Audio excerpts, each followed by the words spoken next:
Bienvenidos a El Amanecer Terrestre, el podcast de entrevistas donde intentaremos entender toda la evolución del universo y el lugar de nuestra especie en él, bajo el punto de vista interdisciplinar y unificador de la gran historia. Soy Olga García Moreno, profesora e investigadora del Departamento de Geología en la Universidad de Oviedo. Esta temporada, colaborando con la Cátedra Universitaria de Cambio Climático de nuestra universidad, traeremos cada 2 semanas distintos temas en relación al cambio climático, desde la óptica de distintas disciplinas y con el enfoque de la gran historia. Dos geólogas cara a cara hablando de gran historia y cambio climático. Tiemblan los cimientos de la casa. Quizás la audiencia intente saltarse este episodio por temor a que nos enredemos en jerga geológica. Tranquilas, hemos intentado cuidar eso. Rosana Menéndez, profesora y compañera en el Departamento de Geología de la Universidad de Oviedo, es además muy buena divulgadora y no hay nada que temer. Como miembro del Comité Científico de la Cátedra Universitaria de Cambio Climático, tiene más que justificada su presencia en este podcast. Rosana también es profesora adscrita al Indurot y ha sido un placer compartir este rato conversando de temas que tanto nos gustan a las dos y que creemos que son importantes para todas y todos. Vivimos en el planeta Tierra, es nuestra casa y sin embargo a veces no sabemos explicar muy bien las cosas que ocurren en nuestra propia casa y la historia que ésta ha tenido. Si no sabemos cómo funciona, será difícil saber cuidarla. Por eso la geología es fundamental para nuestra sociedad.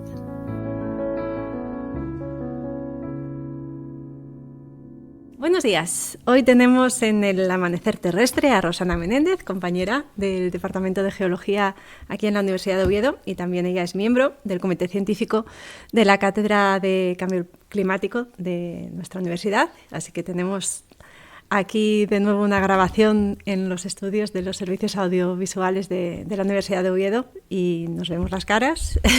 Muy bienvenida. Bueno, muchas gracias, Olga, y gracias por invitarme y nada, a ver qué contamos en todo esto. Pues muy bien, si te parece, podemos comenzar como... Bueno, aquí dos geólogas en la mesa, esto puede tener mucho peligro, pero que la audiencia no se asuste. Vamos a intentar empezar con cuestiones que sean cercanas y que no resulten demasiado técnicas, pero sí, hoy vamos a hablar de geología, ¿no? De geología y de cambio climático. Y se ha hablado mucho de las causas, ¿no? Sabemos que hay 2 causas principales para este cambio climático que estamos sufriendo en la actualidad. La primera es la quema de combustibles fósiles y la segunda serían los cambios en los usos del suelo. Cuando pensamos en la primera de estas 2 razones o de estas 2 causas, pues estas emisiones de CO2 a la atmósfera debido a la quema de combustibles fósiles, pues es algo que casi todo el mundo tiene bien asimilado, ¿no? Y su relación con el efecto invernadero, o como se está empezando a llamar ahora este efecto manta, ¿no? Que explica un poco o ilustra un poco mejor realmente lo que pasa con estos gases. Pero cuando vamos a esa segunda causa, lo de los cambios de los usos del suelo, bueno, la relación parece sencilla, pero para algunas personas a lo mejor no es tan directa. Así que, bueno, creo que quizá podríamos empezar por ahí, ¿no? Solamente solemos pensar en deforestación, ¿no? Como algo relacionado con esos cambios en los usos del suelo, pero puede que haya una mayor complejidad. ¿Qué te parece si analizamos un poco más este concepto de los cambios de los usos del suelo? Me parece muy bien, empezamos por ahí. Muy bien. Bueno, como tú has dicho, sin duda el cambio de usos del suelo que más influencia tiene, el cambio climático que más puede influir es la deforestación, ¿no? La pérdida de masa forestal, de bosques, es importantísima por muchas razones. En primer lugar, los vegetales en su respiración absorben CO2, o sea, que ayudan a disminuir esos porcentajes de gases de efecto invernadero en la atmósfera.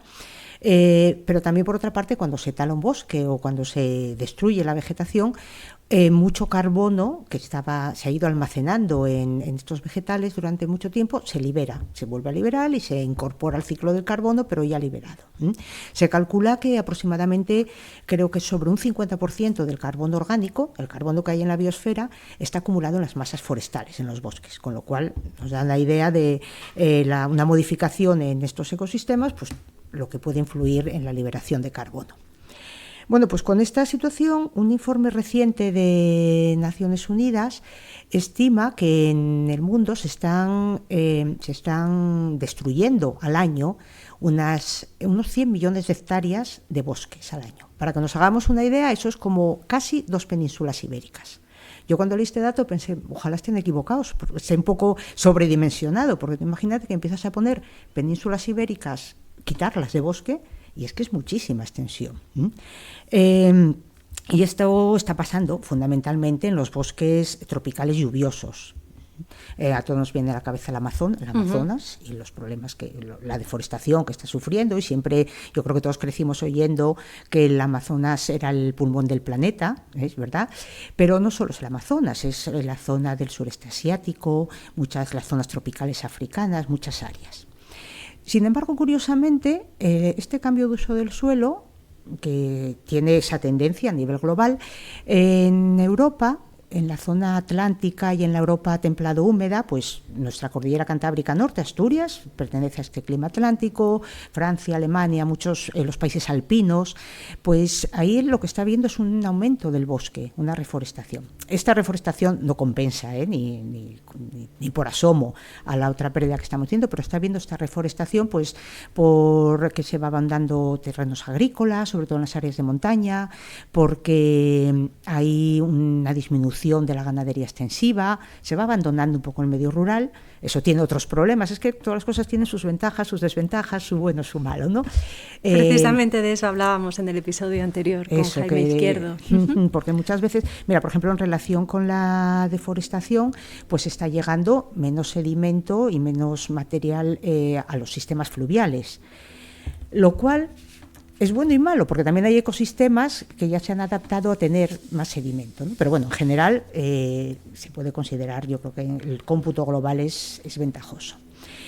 Pero yo cuando hablamos de estos cambios de uso del suelo y demás, también veo que hay un problema muy grande, y no sé cómo decirlo para que no suene muy fuerte, pero creo que los países desarrollados y los países ricos somos un poco hipócritas.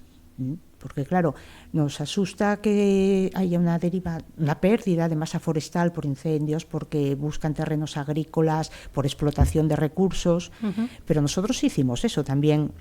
No sé si me explico, cuando nos hizo falta en Europa deforestar para la agricultura, para el primer desarrollo industrial, siglos XVIII-XIX, casi acabamos con nuestro bosque templado húmedo, que ahora se está recuperando.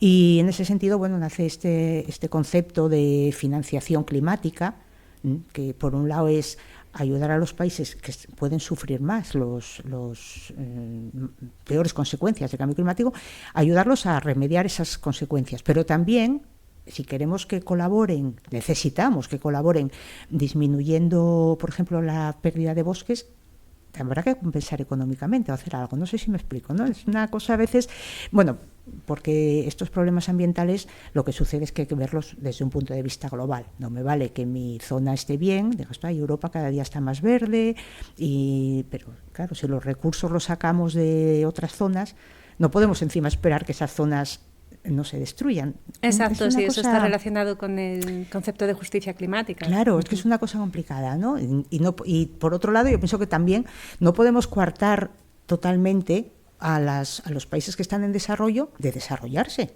Claro, pues a veces se habla, ¿no? Pues es que las técnicas agrícolas o las técnicas nativas o tradicionales que respetan los ecosistemas, sí, claro, pero ¿cómo vive la gente? O sea, es un poquito complicado, ¿no? Es complejo, es complejo. Y siguiendo con el tema de la deforestación, es que además ya no solo es su influencia en el clima, es que además los bosques pues albergan una cantidad de biodiversidad importantísima, suponen una fijación del suelo y una alimentación del suelo, se interrumpe o se disminuye muchísimo la erosión del suelo, y el suelo tenemos que entender que no es un recurso renovable a escala humana, porque si se forma un suelo con cientos, miles de años, ya no es renovable.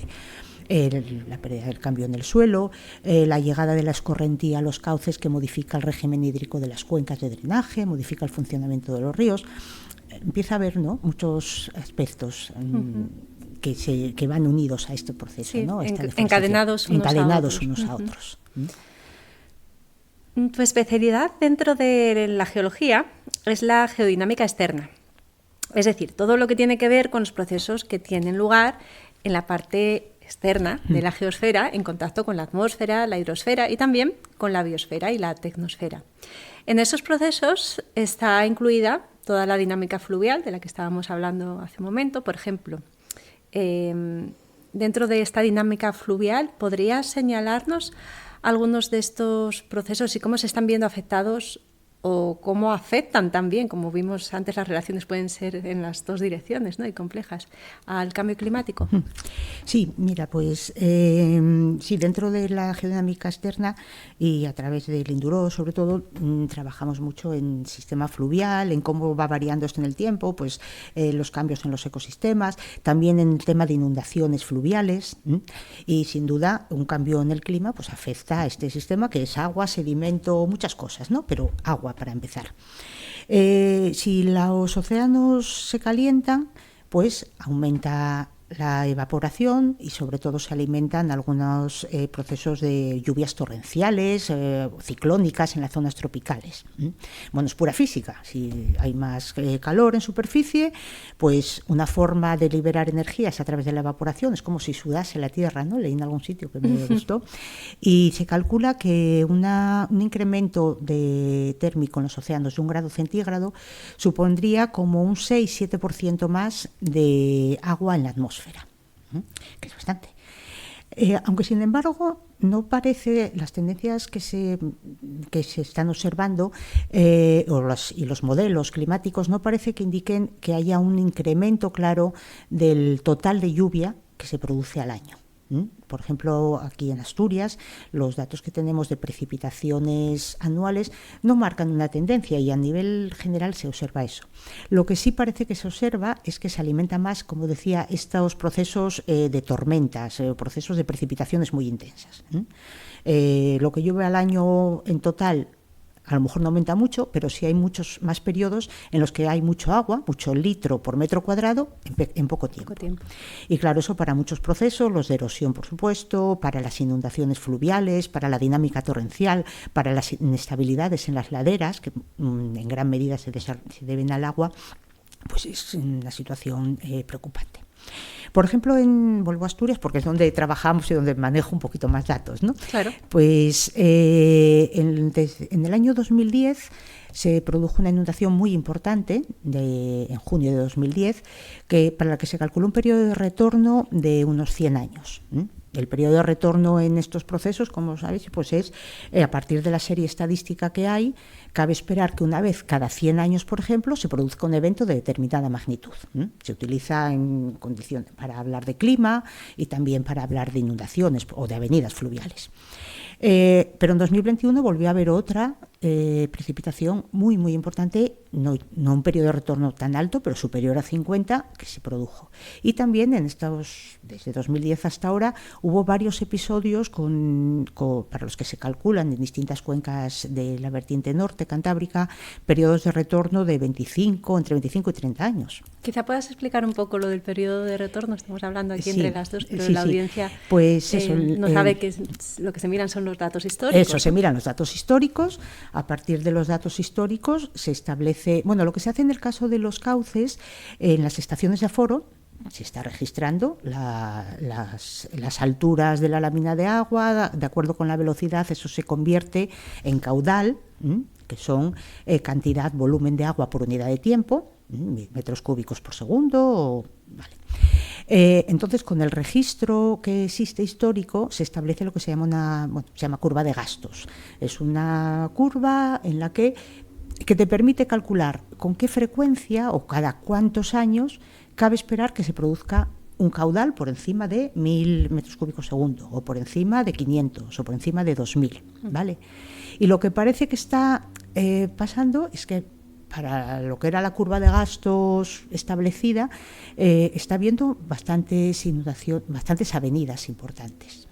También es verdad una cosa, tú como geóloga esto lo entenderás muy bien, que los años, 2 décadas de observación tampoco son muchas, ¿no? Para un sistema tan complejo, para lo que es la Tierra, para los muchos factores que influyen. Pero sí que tanto las proyecciones climáticas como los primeros datos que tenemos, pues parece que indican ese incremento de la torrencialidad, del efecto torrencial de las lluvias y todo lo que eso desencadena. No podemos perder de vista que a nivel mundial, en todos los estudios que se hacen de pérdidas económicas, humanas, asociadas a los riesgos geológicos, las precipitaciones son las que ganan. O sea, son las que producen más pérdidas, tanto económicas como humanas a nivel mundial. Claro, puntualmente puede haber un terremoto que es muy catastrófico y producen, pero sí, o también un proceso volcánico, pero con el cómputo de los años, de manera constante, todos los años se producen muchas pérdidas por las inundaciones. Y si el clima empeora respecto a eso, pues claro, tenemos un problema cada vez mayor. También aquí, aparte del tema del clima, también tenemos que pensar que hay una mala gestión del territorio, seguramente, o que algo que pueda ayudar a mitigar, hacer que las inundaciones generen menos pérdidas, es la ordenación territorial. Estoy convencida de ello, bueno, está convencida toda la gente que trabaja en ello, ¿no? Es decir, hay zonas que son inundables y que lo sabemos. Entonces, si se construyen ellas, si se ocupan cada vez más, si se modifican esas zonas, aumentamos el riesgo. Ya sabes que nosotros hablamos de peligrosidad. ¿Cuánto de probable es que pase esto? Y esta zona es muy peligrosa porque cabe esperar que se inunde una vez cada 10 años. Si en esa zona que es peligrosa pones una urbanización, pues lo que haces es que creaste un riesgo, ¿no? Peligro más lo que está expuesto, el riesgo. Entonces sí que ahí tenemos una herramienta que es la ordenación territorial, que debería ayudarnos a mitigar los riesgos asociados a las inundaciones. Eso está desarrollándose y claro, otra vez volvemos a primer mundo, tercer mundo, ¿no? Eso está desarrollándose, por ejemplo, en Europa sí que desde el año 2000, creo que fue, hay una directiva sobre inundaciones que obliga a todos los países a hacer unos mapas de peligrosidad y que se utilizan en ordenación territorial y creo que por ahí se ha avanzado mucho. Es otra más de las cosas que podemos hacer para... esta directiva que te digo de las inundaciones dice que hay que reservar un espacio para el río. Las inundaciones son un proceso natural y tenemos que aprender a convivir con ellas. Entonces, bueno, por ahí podrían ir un poco los tiros de mejorar las cosas. Luego también pasa una cosa, piensa que en una zona de montaña las zonas inundables son zonas muy apetecibles.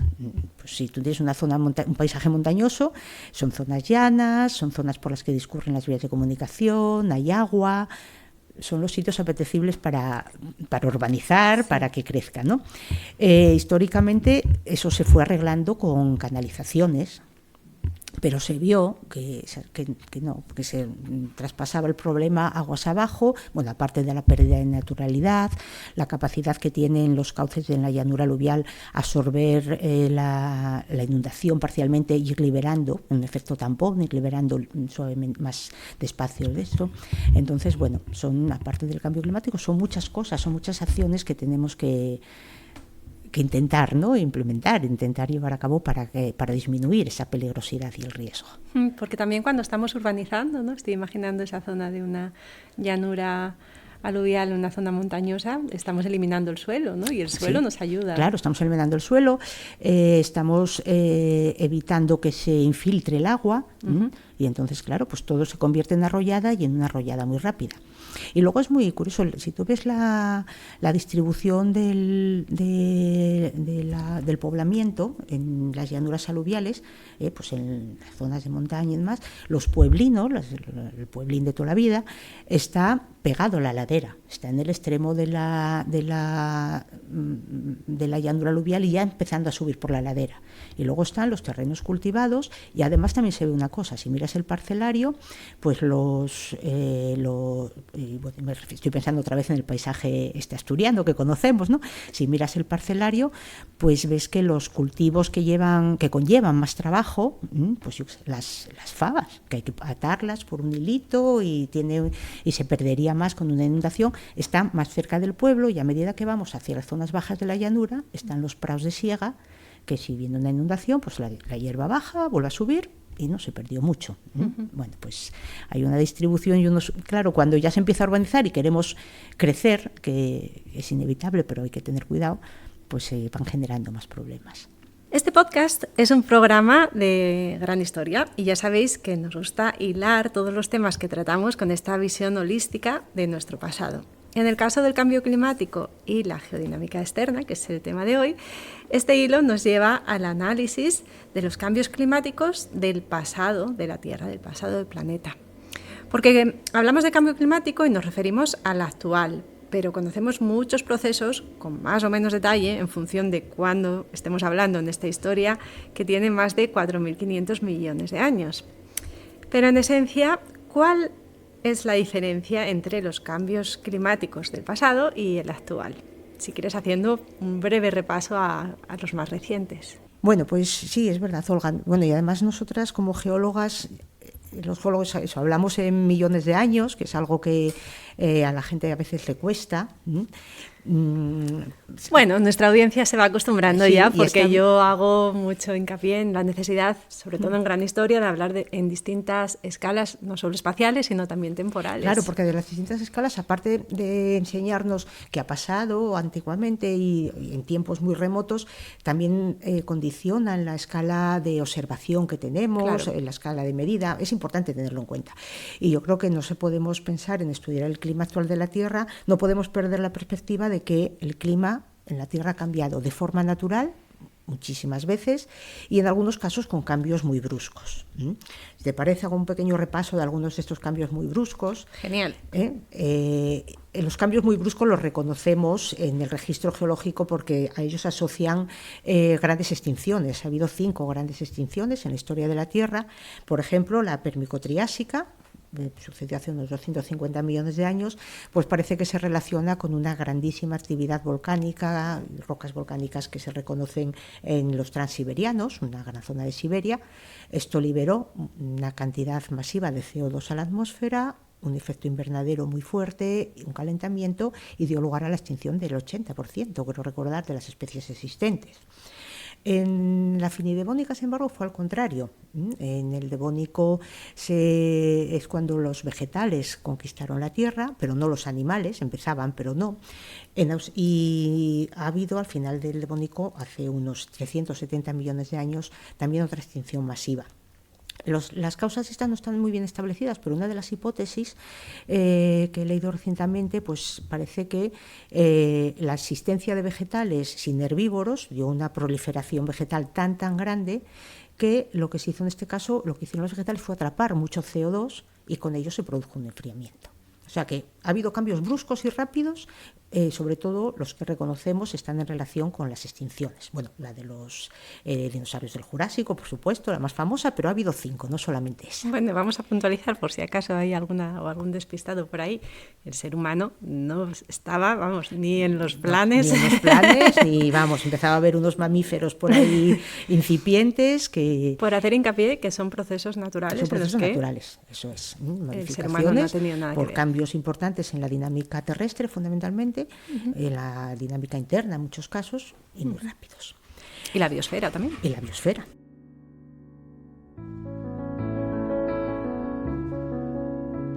Bueno, además de estos cambios, digamos, catastróficos, también en la historia de la Tierra ha habido por lo menos 5 glaciaciones. Ahora mismo estamos en una glaciación, una que se inició hace 2,6 millones de años, el inicio del Cuaternario, y ahora mismo estamos en un periodo interglaciar. Las glaciaciones tienen alternancias de ciclos glaciares e interglaciares, estamos en un interglaciar.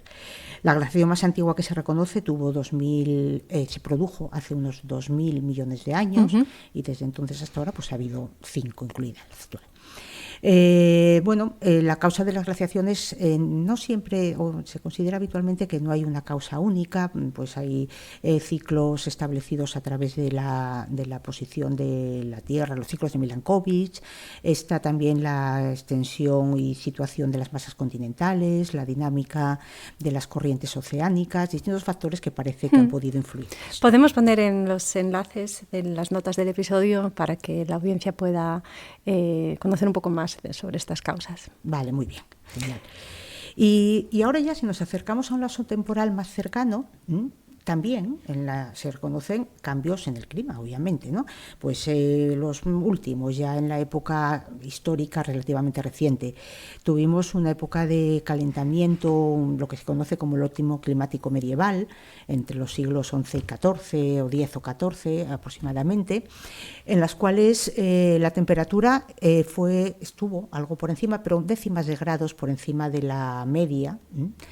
Y después, en el siglo XV, tuvo lugar un cambio climático también importante, la pequeña edad del hielo. La pequeña edad del hielo que estuvo entre los siglos XV y XIX. Y eso hace, pues, por ejemplo, que algunos grabados de imágenes del siglo XIX de los glaciares alpinos, estos tenían mayor extensión que ahora.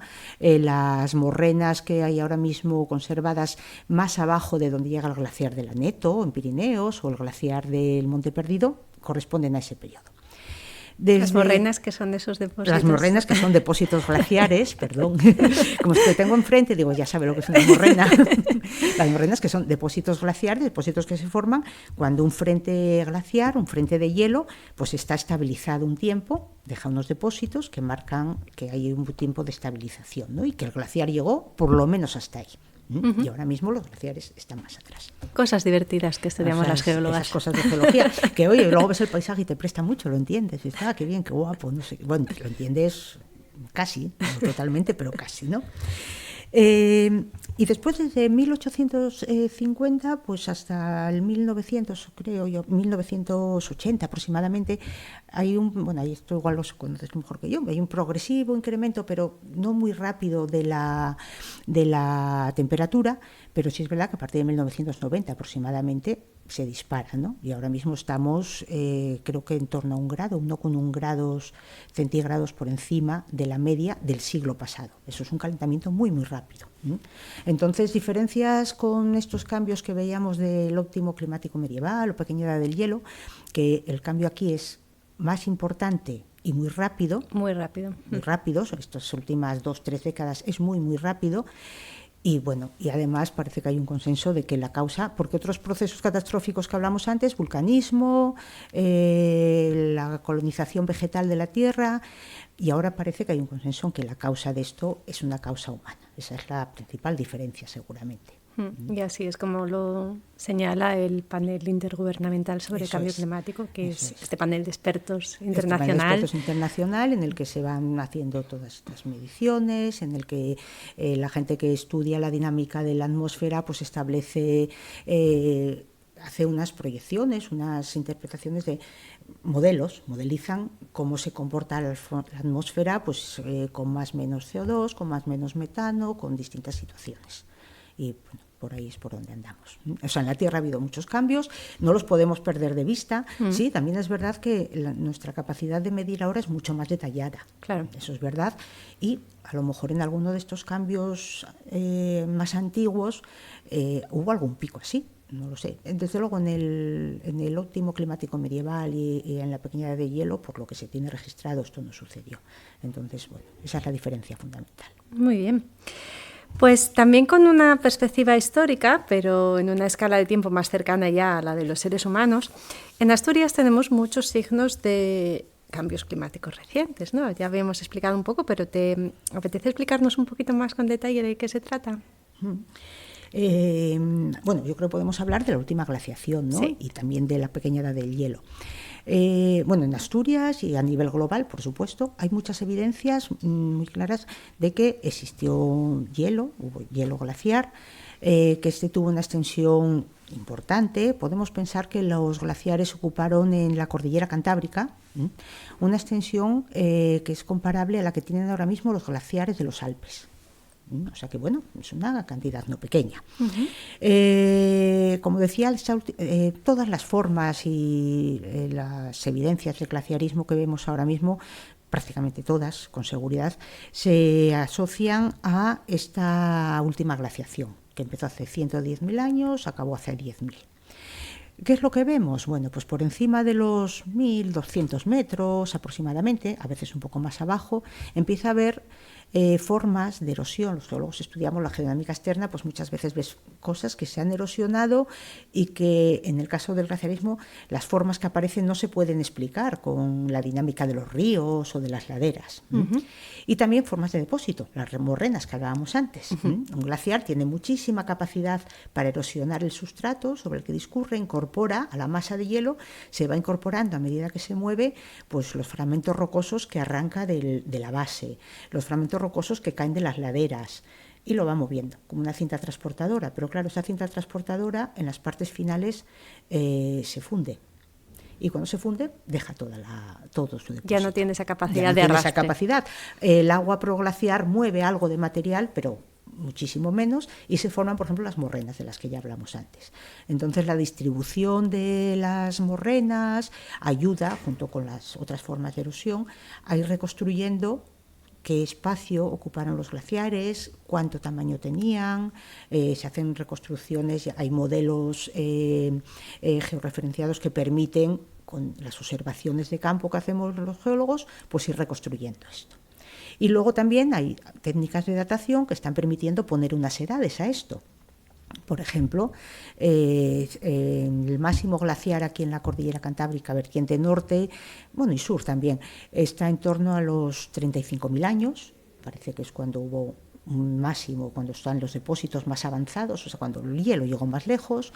Después también hubo otro enfriamiento en torno a 20.000 años, y las últimas formas glaciares y depósitos glaciares pues los están datándose en unos 13.000, 14.000 años. Por ahí andamos. Así que bueno, sí, tenemos evidencias y tenemos eso hace que tengamos, por ejemplo, el paisaje tan bonito que eso tenemos te iba a en la zona alta de montaña. Si eso ha dejado una huella que ahora... Mucha. O sea, no sé, el paisaje de los lagos de Covadonga, como sitio muy bonito, ¿no? Pues es clarísimamente glaciar, o los puertos de Áliva, en Picos, en Somiedo, los valles de Saliencia y el valle principal y el valle del Lago con su forma en U, esas praderas en zonas así más o menos llanas, muchos de los pastos de las zonas de montaña que tenemos se asocian al glaciarismo. Entonces hay una relación entre esa herencia, ¿no?, en el paisaje glaciar, sí, y los usos que se ha hecho del territorio. Sí, muchas veces, yo esto ya lo comenté algunas veces, cuando vas de monte y a veces ves un pueblo en un sitio que dices, tu madre mía, ¿pero qué se les perdió a estos aquí? Sí. Pues muchas veces lo que se les perdió allí es un depósito glaciar.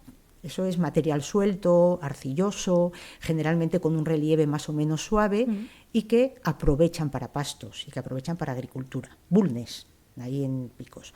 Pues Bulnes está en la zona de confluencia de llegada de dos grandes lenguas glaciares que bajaban de la zona de Trasllambión y de Torrecerredo y demás, y que han dejado depósitos en esa zona. Y una gran parte, casi todas las brañas que tenemos en las zonas de montaña y demás, pues son zonas que aprovechan pastos que se desarrollan sobre estas formas glaciares.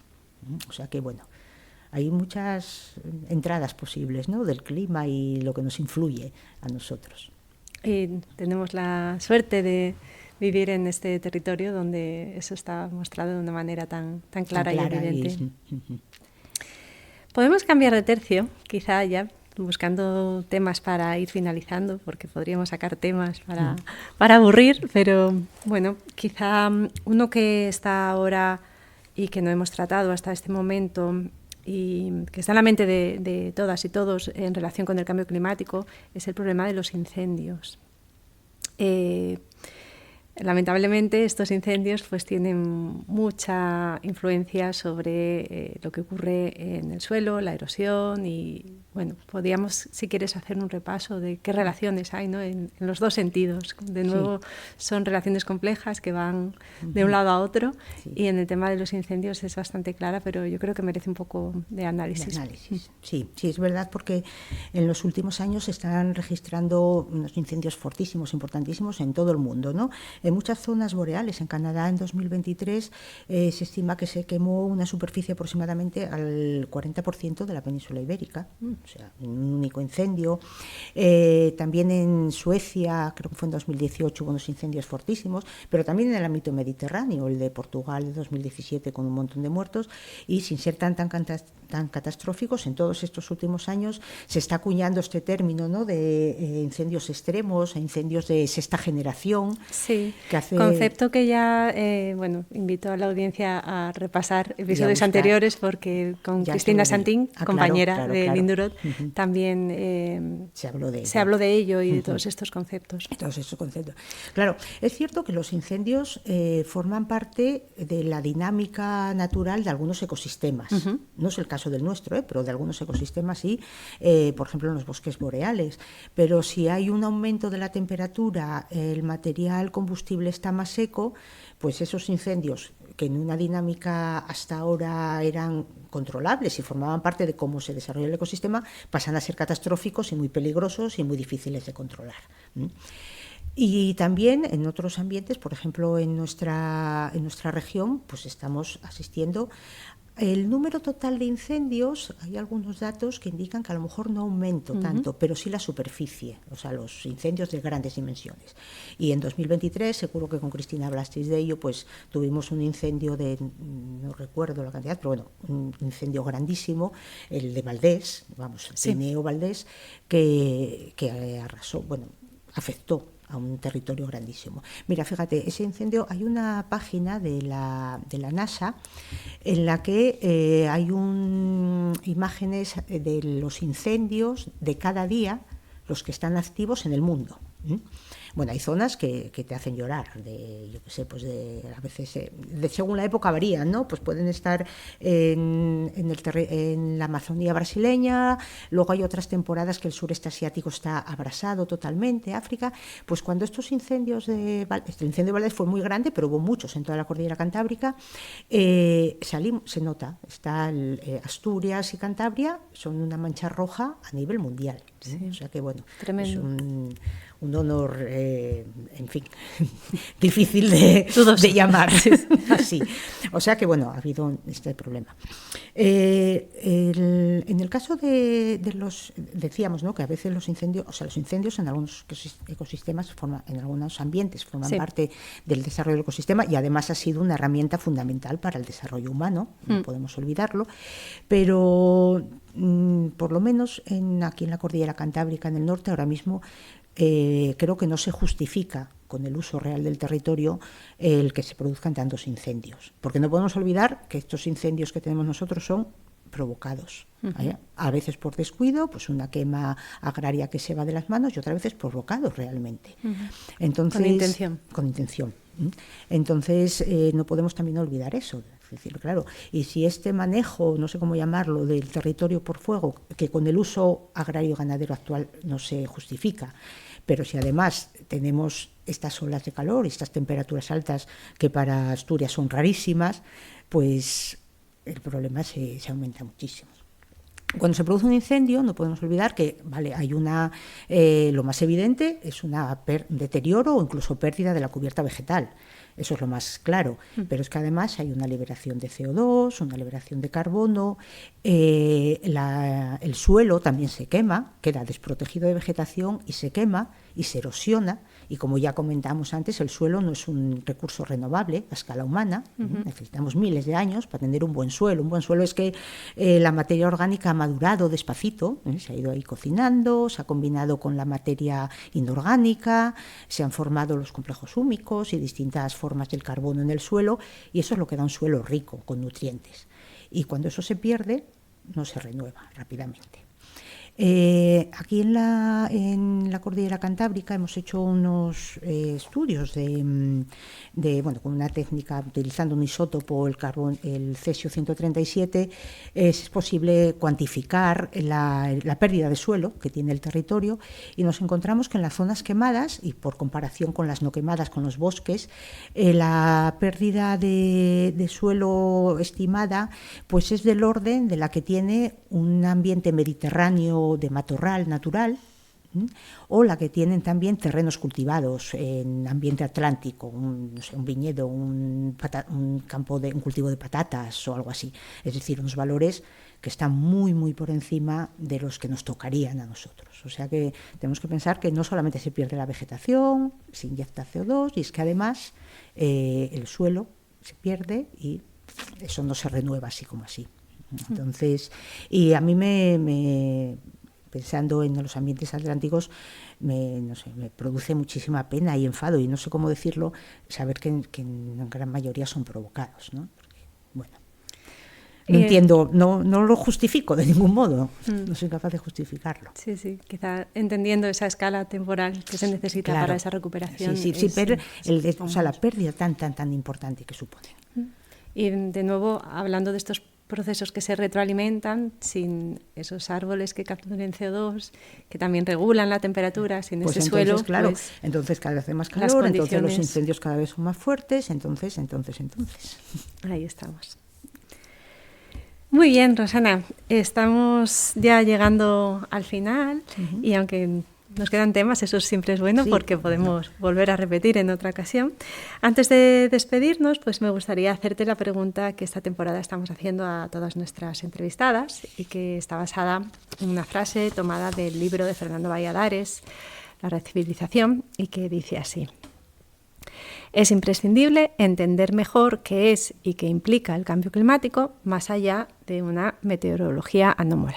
¿Cómo intentarías explicar tú qué es el cambio climático, o cómo lo ves tú, cuál es tu visión sobre este concepto, con el fin de entender mejor la situación actual y poder así tomar acción de manera individual y colectiva? Yo, el cambio climático, que en sí mismo es un problema muy grave, aparte es que lo veo como un indicador más o una consecuencia más de este abuso que estamos haciendo del planeta en general, ya no solamente por el clima, por todo, porque claro, los seres humanos como especie, pues una especie triunfa si cada vez somos más, si cada vez vivimos más años, si cada vez vivimos mejor, pero claro, el crecimiento ilimitado no puede ser. Entonces tenemos un uso de los recursos que tenemos que plantearlo. Creo que un problema fundamental, que no sé qué solución tiene, vamos, esto es filosofar un poco, pero esta sociedad que tenemos hiperconsumista, pues es un problema. Imagínate, aunque el clima revertiera su comportamiento, que no va a pasar, pero es un problema, porque la cantidad de residuos que generamos, la cantidad de material que... ¿Cómo es esto de que tú tienes un móvil y a los 2 años ya empieza a estar obsoleto porque ya las aplicaciones no corren? Esto, jolín, ¿qué pasa? Tiene 2 años. Esta ropa súper barata que, bueno, pues te llega la cría a casa y dice, ay, me compré esta camiseta, es verdad, fueron 10 euros, pero eso tiene detrás un gasto ambiental importantísimo. Entonces creo que es un indicador más de un problema de sobreexplotación del planeta. No sé qué solución tiene, todos queremos vivir mejor y queremos, todos queremos consumir energía, pero luego no queremos las implicaciones, porque las energías renovables tampoco son 100% limpias, todo perfectito, todo. Entonces, claro, lo que pasa que aspirar a reducir el consumo es muy difícil, pero yo creo que el problema es ese, es el clima y es todo, ¿no? Una necesidad de crecimiento, de más consumismo, de todo, que no me parece sostenible, no sé. Yo tiendo a ser optimista y pensar que la humanidad siempre va como... Yo eso de que cualquier tiempo pasado fue mejor no me lo creo, pero sí que esto te da que pensar, ¿no? ¿Cómo, hasta dónde queremos crecer? ¿Eh? Entonces, bueno...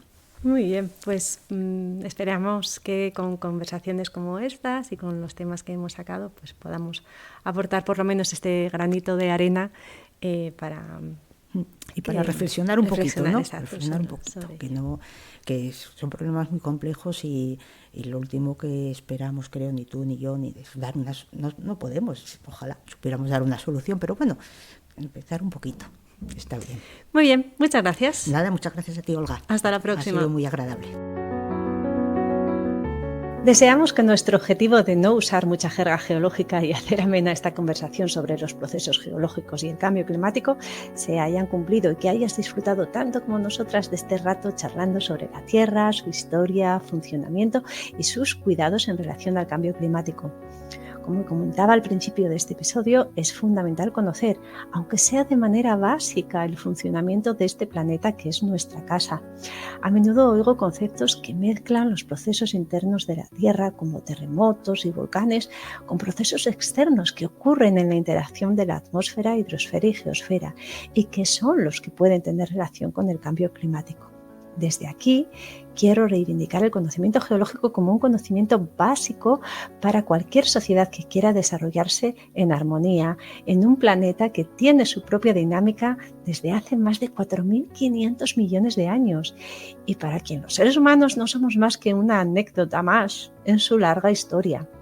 Aunque nos empeñemos en dejar un fuerte impacto en este corto periodo de tiempo en el que nos hemos desarrollado como parte de la biosfera.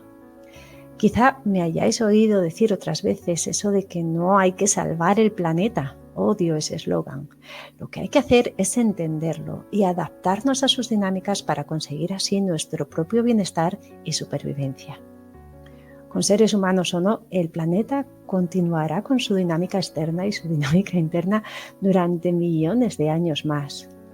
Cuidemos de las valiosísimas condiciones de habitabilidad que nos da para nuestra propia supervivencia durante muchos años más y no nos empeñemos en creernos más poderosos de lo que somos intentando cambiarlas. Esperamos, como siempre, que te animes a compartir y comentar este episodio si te ha gustado y regalarnos amor en forma de corazoncitos o likes en la plataforma que hayas elegido para escucharnos y poder así seguir adelante con este proyecto. Nos encontramos de nuevo en el siguiente episodio. Y ya sabes, ahora que has visto el amanecer terrestre, por favor, no te vuelvas a dormir. El Amanecer Terrestre es un podcast de la red Podcastidae, dirigido y presentado por Olga García Moreno. Edición y difusión a cargo de Oikos MSP. Este episodio se hace gracias a la colaboración de la Cátedra de Cambio Climático de la Universidad de Oviedo.